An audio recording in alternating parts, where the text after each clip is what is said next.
Hi, Stephen Walker here, and the topic today is drivers of employee engagement. So how do you increase staff engagement? Here's some ideas. Bearing in mind what I said before about employee engagement being a maze and doing the right thing at the right time, I'll give you some ideas and you can try them, and they may work, they may not work, depending upon where you are. Okay, first thing though is always the mission of the company. What is the organization for? What's it doing? Don't tell me, I've talked about this before, don't tell me about 7% return on investment. Make it something where you're making a difference to people, maybe the planet, but something that people care about. That's what they have to be doing. And certainly their individual departmental, team and individual objectives need to be something that they can get their teeth into and be proud of, that they can go and tell their friends down the pub. So that's the first thing, what it is they're actually doing and being part of. Then we've got to look at their relationship to their immediate supervisor. That is, after all, why most people leave their job, so you need to make sure that's as good as it can be. That's the main driver of employee engagement.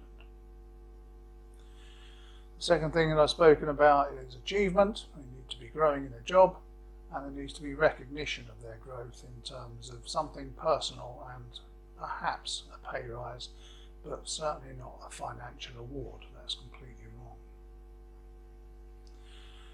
The other things that they need to do is to grow as a person. They need to feel that they are giving more. So once you get to a certain stage of employee engagement, then using their skills, using the organisation's skills to go and do some good works. Maybe give everybody a day or two to go and do something useful in the community. You know, maybe helping at an old people's home or child's school or something like that, or even, you know, converting a bit of waste ground into a garden. Something that is of value to the community. But you need to be in the right place in your maze for that to work. Don't just do it as something that happens at the beginning, because then it's just a day away from work, because work's so awful. You need to make sure it's in the right place in the organisation. As you steadily go through, you'll find that there's a number of things that people actually naturally want next. And the only way to discover this is to talk to people. It's not difficult, honestly. Just talk to people. Talking to people is an absolutely essential management skill. If you don't know how to do it, come and talk to me and I'll show you how to do it.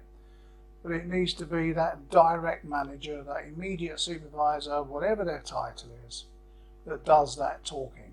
Don't subcontract it to HR. Don't put a barrier of some ridiculous software in the way. Don't get anybody else to do it. It has to be you. You need to do it or it doesn't work.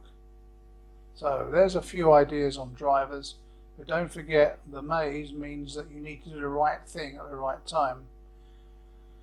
And all you need is 40 years experience of how to do it, and you can do it. Failing that, you can call me, Stephen Walker. Motivation Matters, creating environments where people give their best work.